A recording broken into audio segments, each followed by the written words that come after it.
segunda-feira, dia 11 de maio de 2020, 19 horas. Pai nosso que estais nos céus, santificado seja o vosso nome. Venha a nós o vosso reino. Seja feita a vossa vontade, assim na terra como nos céus. O pão nosso de cada dia nos dai hoje. Perdoai, Senhor, as nossas dívidas, assim como nós perdoamos aos nossos devedores. E não nos deixeis cair em tentação, mas livrai-nos, Senhor, de todo mal. Que assim seja. Graças a Deus. E aí, lá no tópico 3, nós vamos observar o que, primeiramente? Deus. Deus e suas leis. Aonde? A causa primeira de todas as coisas. Ele, dentro disso, ele vai estabelecer as suas leis. E as suas leis são eternas e imutáveis. Falamos na semana passada a respeito dessas mesmas leis, as 10 principais leis divinas. E se nós queremos ter um conhecimento daquilo que ocorre dentro de todo o plano de Deus, precisamos entender das suas leis. Precisamos ter toda a condição desse entendimento. Então, essas mesmas leis, elas são eternas e imutáveis. A partir daí, Deus tem a sua vontade eterna e constante. E aí, vamos observar o pensamento de Deus. Tudo isso dentro do tópico número 3 do livro da Gênese, dos sinais dos tempos. E nesse tópico do número 3, nós vamos também observar o pensamento de Deus. Anima todas as coisas sem interrupção. O pensamento de Deus, ele penetra em tudo. É a força inteligente e permanente. Mantém tudo em harmonia e vela incessantemente pela execução de suas leis. Então, quando olhamos todo esse complexo que existe na condição das leis divinas, olhamos esse cosmo e nos aprofundamos na tentativa de termos um entendimento.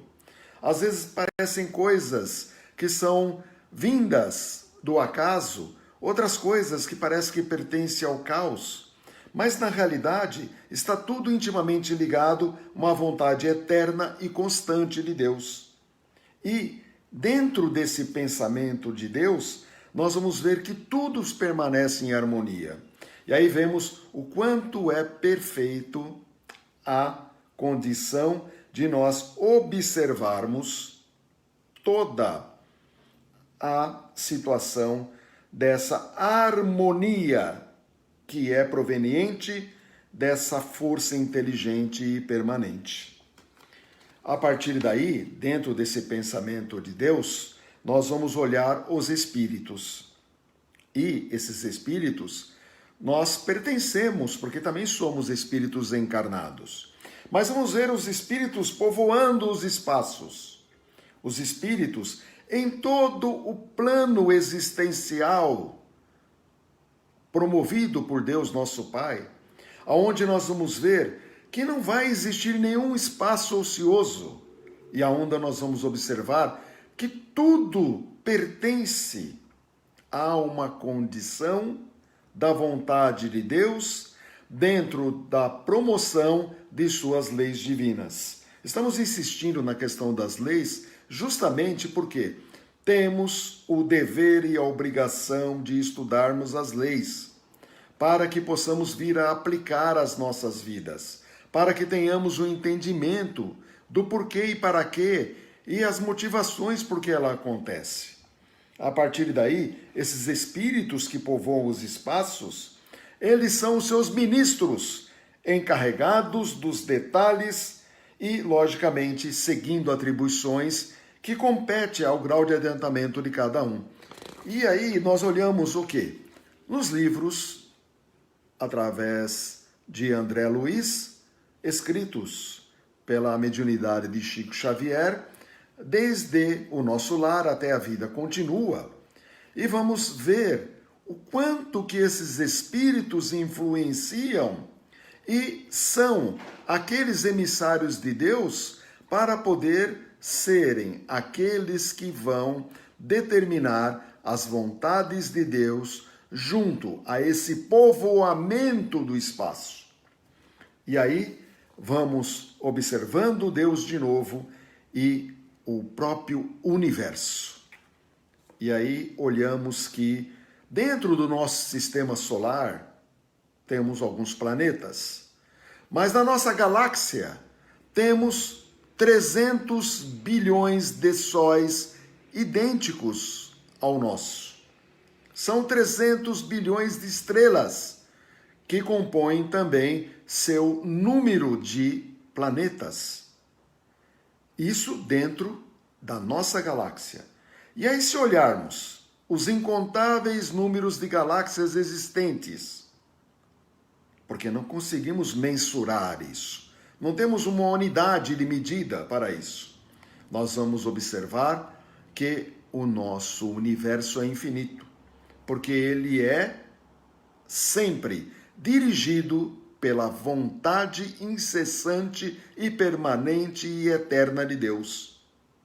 E aí, olhamos que esse universo, que é um mecanismo que não pode ser medido, e que ele é também conduzido por um inúmero, incontável,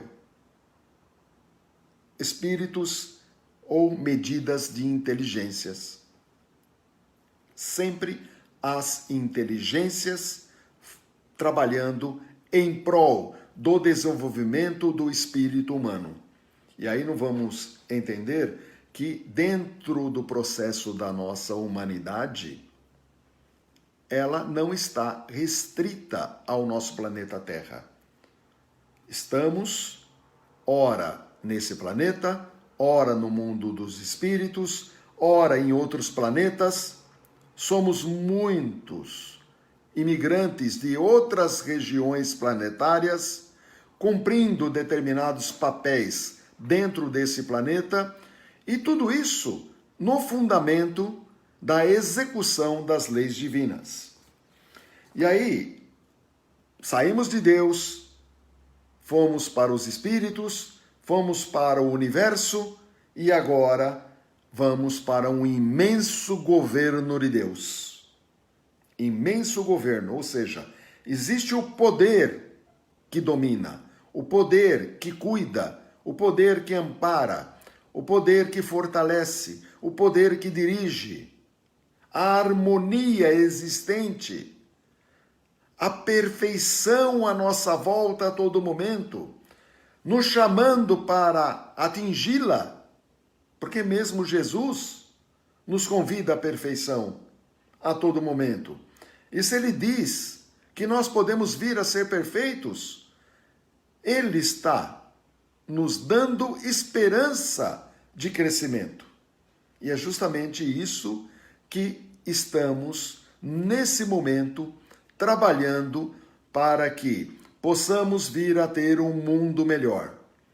Que não seja, talvez, o mundo daqui do próprio planeta Terra, mas que possamos vir a almejar não só em outros planetas, mas fortalecer para que a base da regeneração se faça também nesse planeta. E, pelo que nós entendemos, precisamos criar a atmosfera espiritual necessária para que bons espíritos se aproximem do nosso orbe.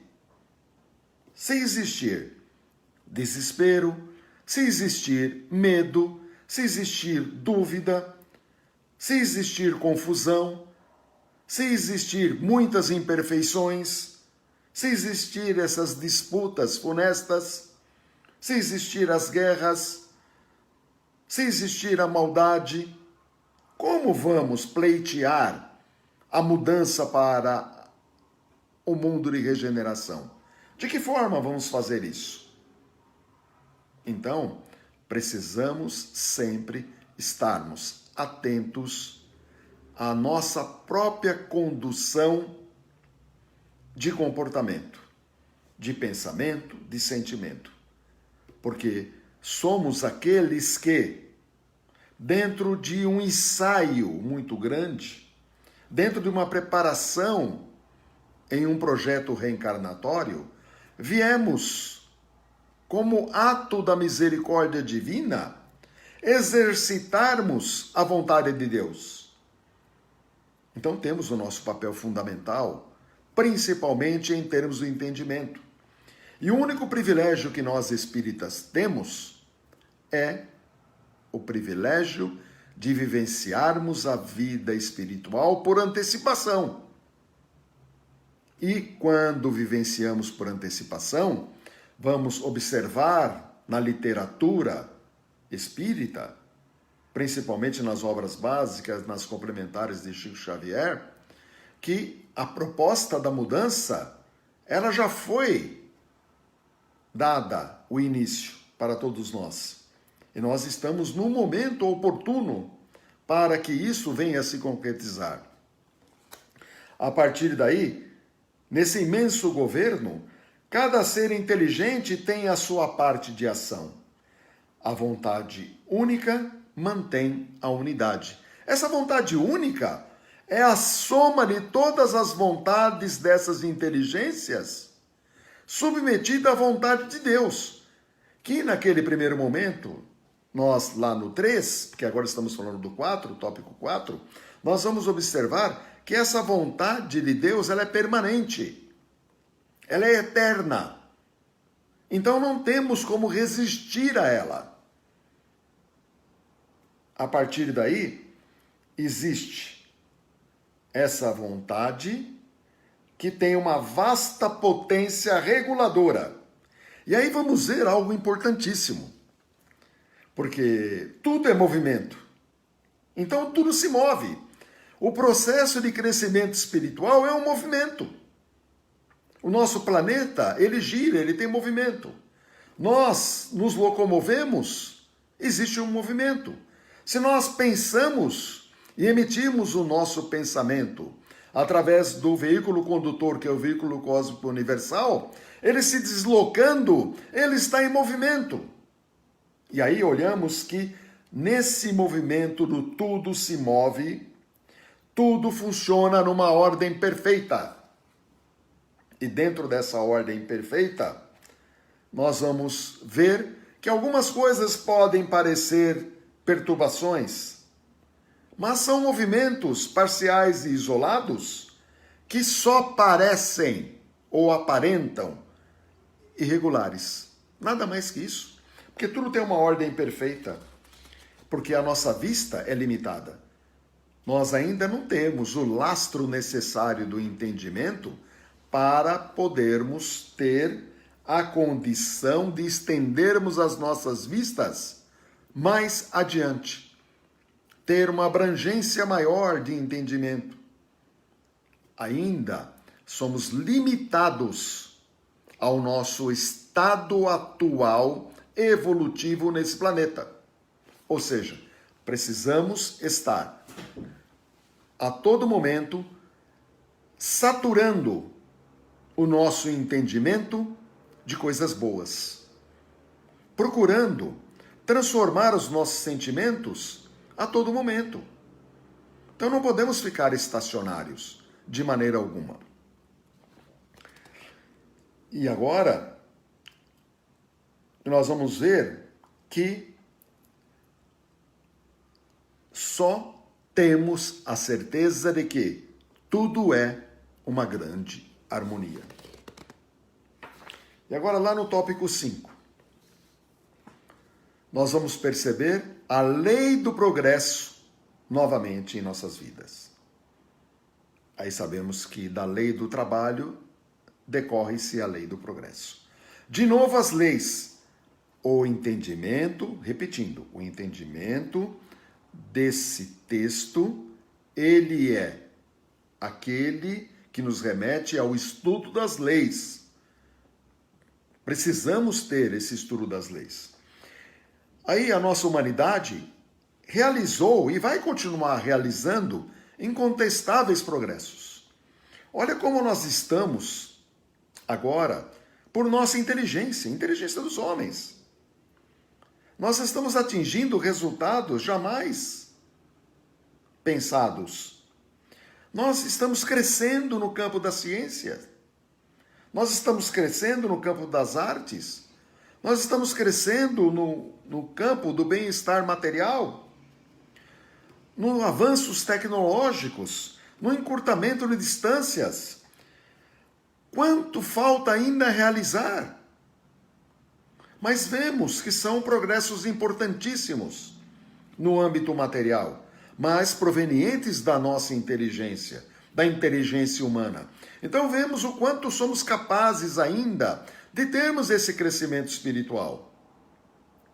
Precisamos urgentemente de buscarmos o entendimento necessário para podermos ter esse entendimento das nossas vidas e saber realmente quem somos, de onde viemos, o porquê estamos aqui e para onde vamos. E aí vamos sempre recorrer a Kardec, aonde ele diz que nascer, morrer e reviver é a lei. E é isso que nós estamos fazendo, nascer, morrer e reviver. E aí olhamos o progresso que falta ainda a nós, que ainda está muito pequeno. Ele tem buscado avançar, mas ainda é pequeno, que é o progresso moral. Mas aonde está o progresso moral? E aí vamos olhar Paulo de Tarso, vamos olhar o nosso querido Evangelho segundo o Espiritismo, fazendo referência à caridade. E a caridade de Jesus, dentro do amplo complexo espiritual, é aquela que é benevolente para com todos, é indulgente para com as imperfeições alheias e, sobretudo, perdoa as ofensas, ou o perdão das ofensas. Esse esquecimento das ofensas. Precisamos estar acima das ofensas. Então, esse progresso moral, ele contém qualquer tipo de situação que possa vir a levar a uma contenda, a uma disputa, a uma maldade. Aí temos que olhar o outro aspecto, que é o campo da fraternidade. Essa união afetiva de irmão para irmão. Então nós vamos ver Jesus falando a todo momento da fraternidade. O quanto é importante esse momento para todos nós. E aí, sermos solidários. Bondade e compreensão e união das simpatias. União das simpatias. Nós somos espíritas, somos simpáticos a uma causa. E temos que ser unidos para essa causa. E é isso que representa o progresso moral. Todo esse bem-estar moral decorrente da caridade, fraternidade e solidariedade, nesse conjunto de virtudes, ela diminui as imperfeições. A inveja, a maledicência, a maldade, o egoísmo, os vícios, a violência, os ciúmes. Existem inúmeras imperfeições. Se nós fôssemos considerar a todas, talvez seria quase um número perto do infinito, se podemos assim exagerar, mas elas são presentes em nossa vida e nós precisamos muito trabalhar com elas. E aí estamos adentrando ao período do qual? Qual é esse período agora? É o período da destruição. De novo, a questão da lei. Destruição natural, destruição necessária, lei de destruição, que é uma lei divina, mas essa destruição é uma destruição importantíssima para todos nós, que é a destruição do orgulho e do egoísmo. É nela que temos que buscar e não medir esforços, porque a grande chaga da humanidade está contida no orgulho e no egoísmo. Isso, na realidade, marca as fases importantes para todos nós, principalmente essa que estamos vivendo agora da nossa humanidade. E aí, ela marca aquilo que podemos chegar como o tempo ou chegados os tempos. Nós vamos ficar aqui até o número 5, né? Porque agora vamos aguardar as questões. Gostaríamos que fizessem perguntas, participassem, e não precisa ser somente do tema, mas seria importante estar ligado ao tema, mas podem perguntar na ordem geral daquilo que sentir dentro de suas dúvidas, para que o nosso próprio assunto de estudo ele tenha uma empolgação maior. Precisamos despertar a curiosidade de todos, precisamos despertar a vontade de todos pelo estudo, pelas perguntas, pelos questionamentos. Não vamos guardar as perguntas, não vamos engolir as nossas dúvidas. Estamos aqui num momento muito propício para que possamos vir a realmente, então estamos aguardando, debatermos, falarmos, expressarmos as nossas opiniões, e se não for pergunta, pode expressar uma opinião. Com toda certeza, essa opinião será aceita e será parte desse conteúdo da noite de hoje.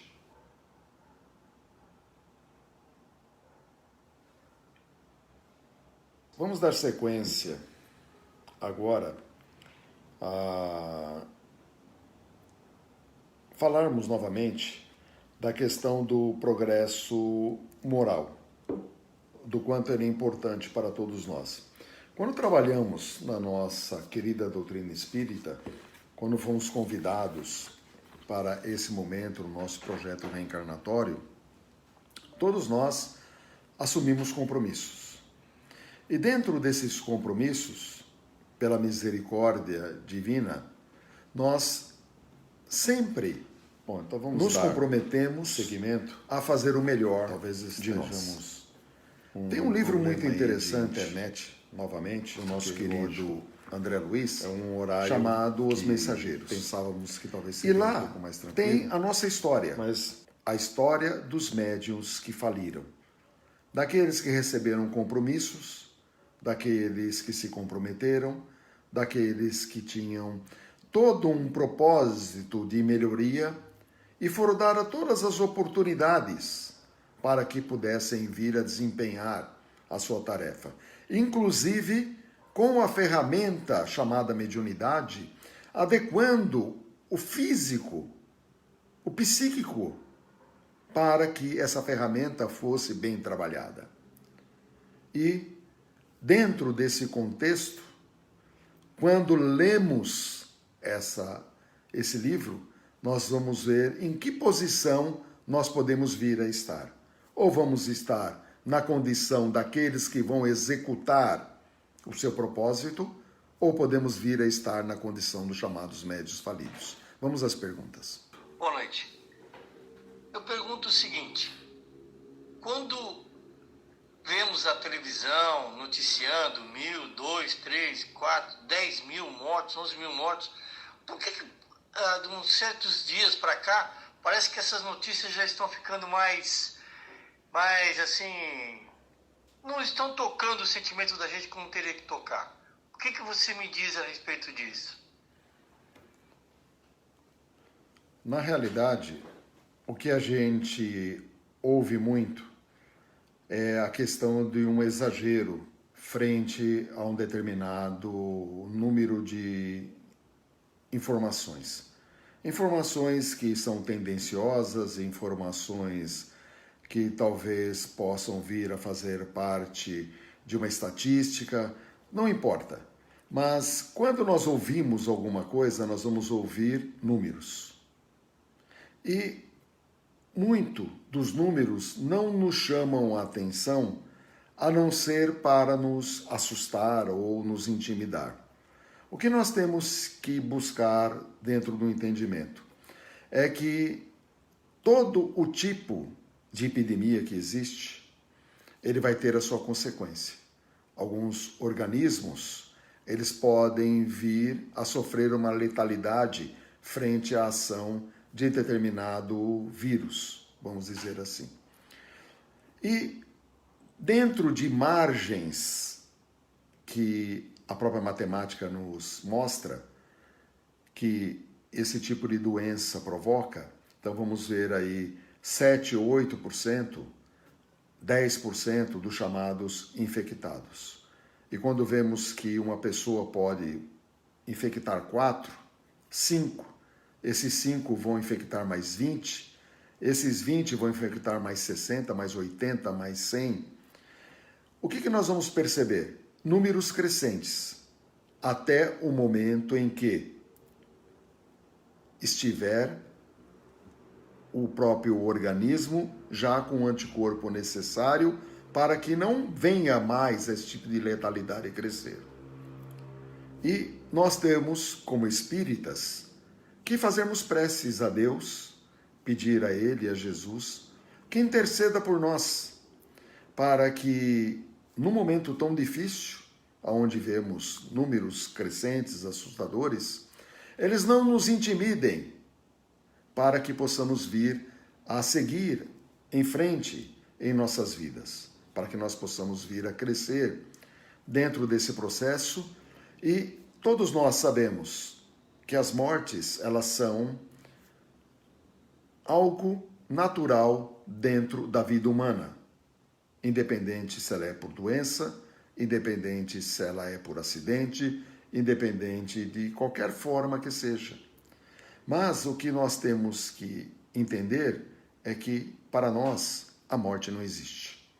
A vida continua e que aqueles que cumpriram a sua passagem, que já deram a sua contribuição para o nosso mundo, que eles voltem para a pátria espiritual e que Deus permita a eles um novo recomeço e que eles tenham cumprido a sua missão aqui nesse planeta. E se um dia acontecer conosco, que não lamentemos termos sido vítimas dessa ou daquela doença, mas sim vamos entender que chegou o nosso momento. Como falamos em projeto reencarnatório, pode ser que alguns de nós estejamos incluídos nesse montante que talvez hoje não chama mais a nossa atenção ou chama exageradamente a nossa atenção. Vamos a outra pergunta. Marcos, olhando para o que a gente está vivenciando agora, né? Num período aí a gente percebe uma certa destruição, né? Com a chegada desse vírus, né? Que vem aí despertar nosso entendimento, a nossa percepção sobre a vida e sobre coisas que antes não dávamos valor. O que você compara aí com o nosso estudo agora dos sinais do tempo relacionado a esse evento, né, que está aí mudando o jeito das pessoas pensarem hoje em dia? O que você está vendo de impulsão no progresso comparado aí com os sinais dos tempos que nós estamos lendo? Na realidade, nós vamos ver um progresso muito grande da ciência. Então a ciência hoje, ela está trabalhando com algo que é desconhecido para ela. Mesmo o vírus sendo um dos primeiros seres, vamos dizer assim, viventes na condição da evolução que existe no planeta. Então começamos lá, todo mundo já estudou biologia e já viu que existiam as chamadas amebas, os protozoários e assim por diante, e cada um tem o seu papel dentro da escala evolutiva. Não podemos afirmar com muita certeza que esse é o momento que vai ser o sinal do tempo, que vai ser o momento que já vai nos levar para ao mundo de regeneração. Não temos como afirmar isso. Não podemos ter um entendimento de que a mortandade, o isolamento, a própria questão do sofrimento hospitalar, ou sofrimento doméstico, será aquele que vai levar grande parte da população do globo para o desencarne, restando outra parte que vai poder se aprimorar no tocante a estar no mundo de regeneração. Então não podemos ter, em hipótese alguma, o entendimento de que agora é a hora para o momento de regeneração. Porque Kardec mesmo diz que as coisas vão acontecer obedecendo a uma determinada lei. Ou seja, precisamos criar um ambiente favorável, moral, para que os bons espíritos se aproximem da nossa atmosfera, para que os espíritos bons venham em maior número através do processo da reencarnação, e os espíritos que não podem mais habitar esse ambiente sejam impedidos de reencarnar e sejam retirados desse ambiente espiritual. Mas para isso acontecer, precisamos colaborar. Ou seja, é a nossa evolução moral é que vai definir o momento para a questão da regeneração. E não vai ser o número de mortes ou o número de sofrimento que vai desencadear esse desfecho para que isso aconteça da noite para o dia. Podemos dizer sim, é um momento de transição e esse tipo de situação é pertinente a esse momento de transição, mas ele não é aquilo que seria único para que esse processo venha a acontecer. Desculpe, mas é uma pergunta que eu fico sempre me fazendo. Por que sinto sono no estudo, no livro? Enfim, sempre tenho que focar muito. Ter proposto para continuar, persistir. Toda vez que nós vamos estudar, precisamos, primeiramente, termos uma disciplina.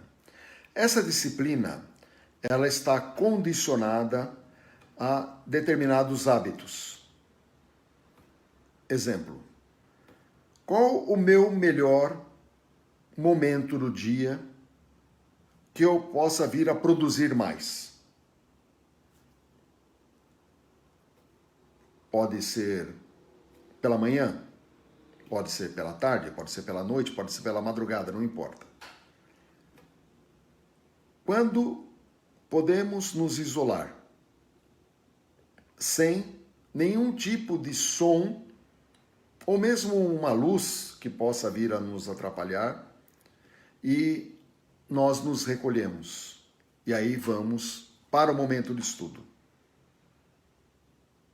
E aí precisamos estarmos descansados, precisamos estarmos alimentados, precisamos estarmos de uma forma ou outra hidratados.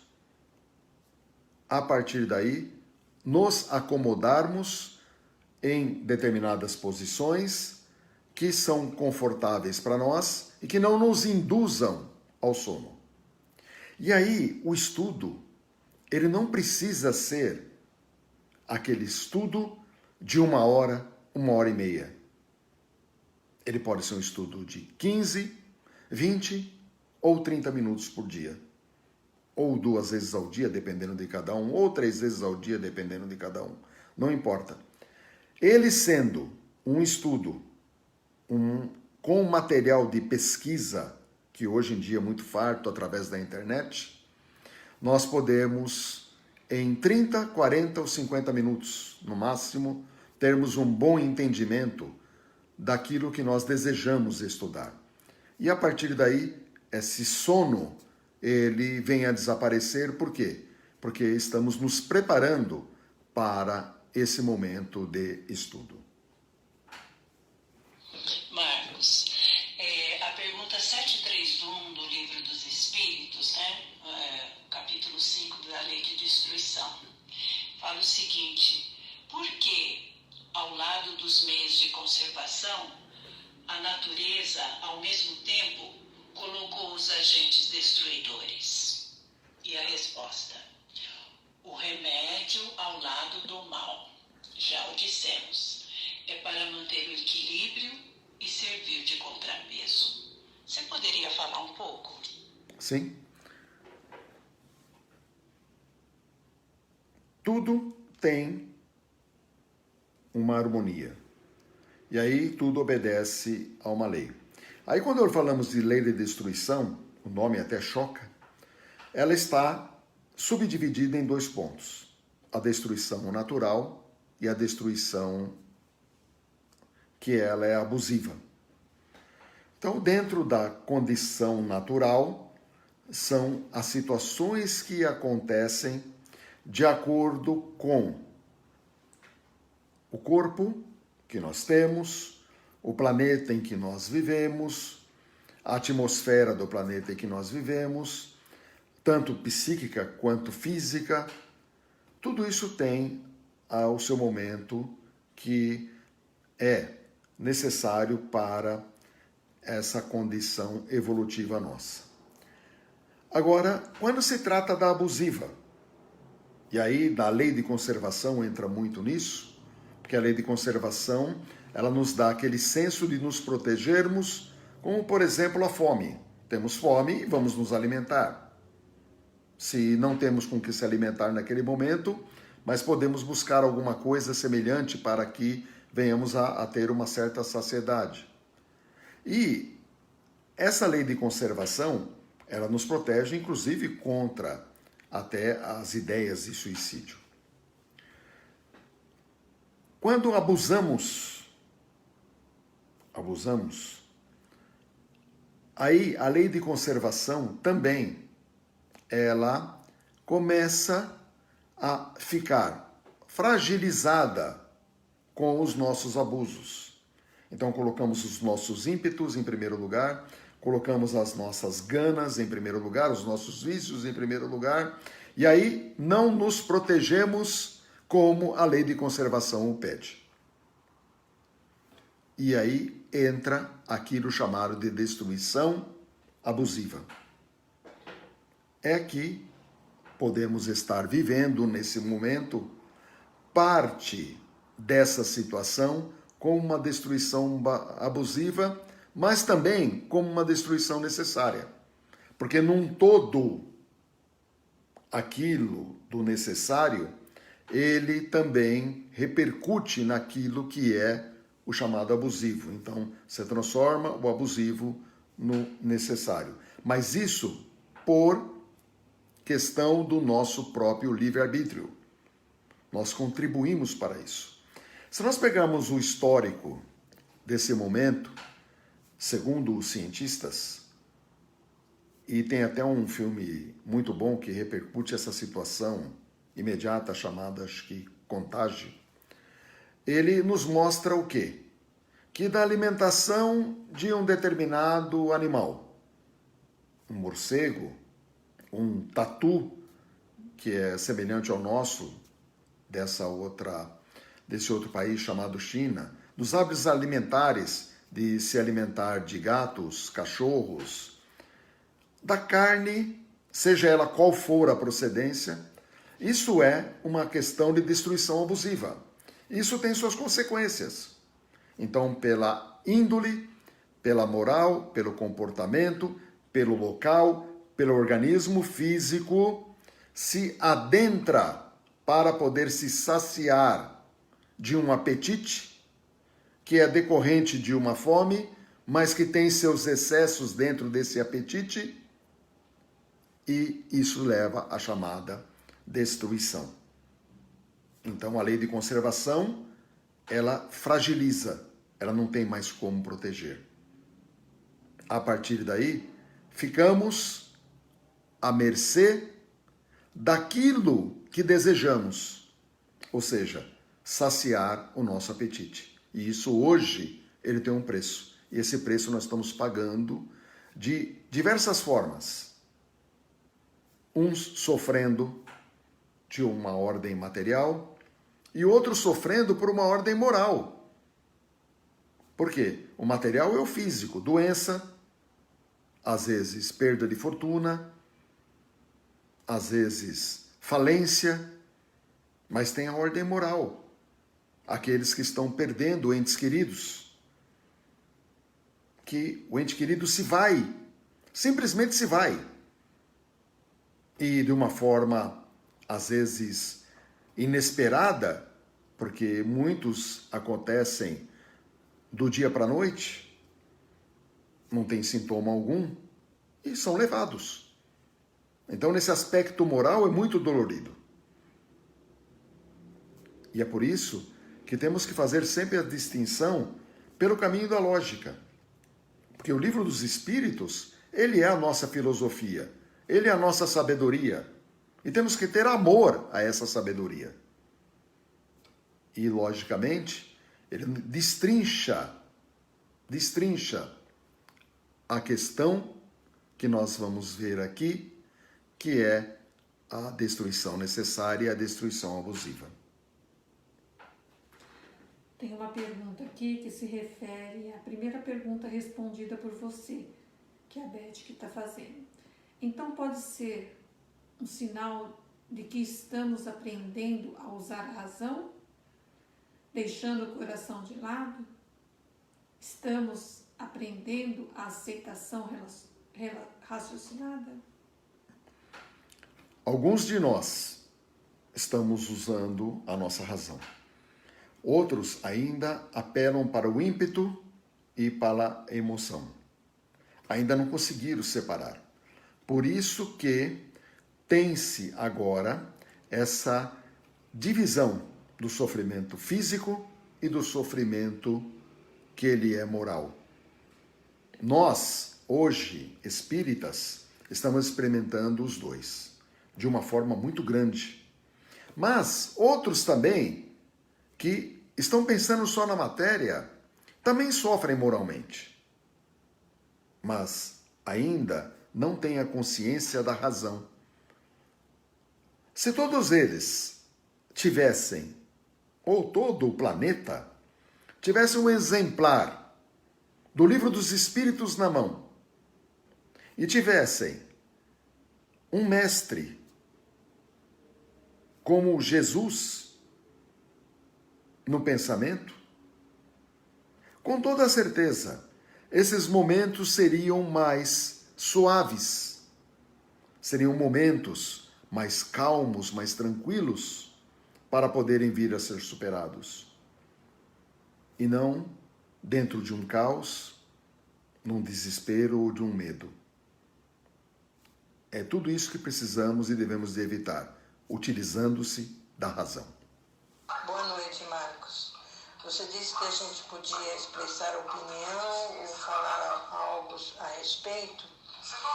Eu vou falar sobre o que eu estou sentindo no momento. Eu não estou com medo, porque eu sempre agi assim. Diante do desconhecido, eu vou com fé em Deus e Ele sabe o que deve fazer. Eu penso assim, eu estou me precavendo, tomando todas as medidas necessárias e pela orientação dos médicos, mas se eu tiver que pegar esse vírus e desencarnar por ele, seja feita a vontade de Deus. Não estou alarmada, não sei se isso é normal, mas não estou alarmada e espero que Deus me conceda a oportunidade de aprender um pouco mais para que eu possa ainda depois chegar no mundo espiritual um pouquinho melhor do que de lá partir. Obrigada, Mar. Obrigada, dona Leda.